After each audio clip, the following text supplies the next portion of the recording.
Okay mga boss, so ito yung ating bagong battery charger. So meron tayong sample dito na 12 volts battery, Outlast, low maintenance. So ngayon susubukan natin kung gagana siya at kung ilang minutes or oras siyang magcha-charge, kasi based din doon sa manual nito, ang ganitong battery is sa around 30 minutes. So try natin, saksak natin ko lang dyan.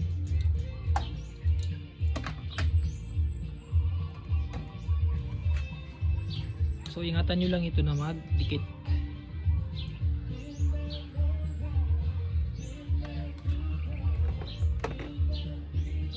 Yan, so unahin natin yung negative.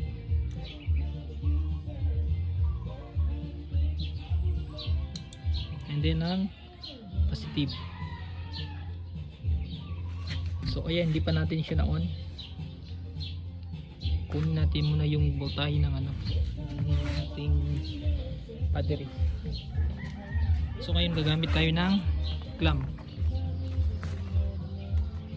meter natin.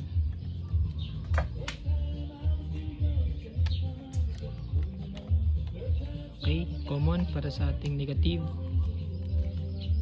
and red for ating input. So test probe, set natin dito sa DC. Ayan, yan, merong DC dyan na indicator. So kunin muna natin yung voltahe hindi pa siya naka-charge. Lagay ko dito. So meron tayong nakukuhang 3. So nasa around 4 volts lang siya. Ano nakukuha natin? Ayan. So hold natin. Ayan, 4.0. So ngayon i-on natin. Yan. Then ito. So ito pala is meron siyang intelligent post repair charger. So kung may sira yung battery, kaya niya itong i-repair.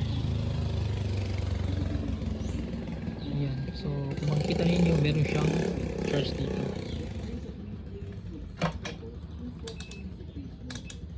So titignan natin kung ilang minutes.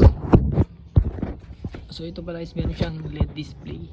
Ang nakalagay dyan is 4.5 volts. Okay. So yun yung kanyang full charge. So ito yung kanyang indicator light charge. So ito pala is meron siyang reverse connection. Pag mali yung connection doon, positive at saka negative, iilaw siya dito.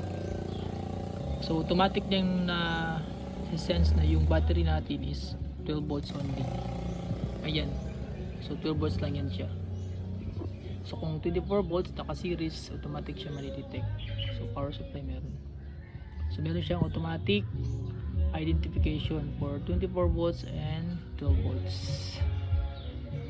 So meron siyang active repair. Yan. So titignan natin kung magcha-charge siya mamaya. So meron siyang charge dito na nakalagay. Okay.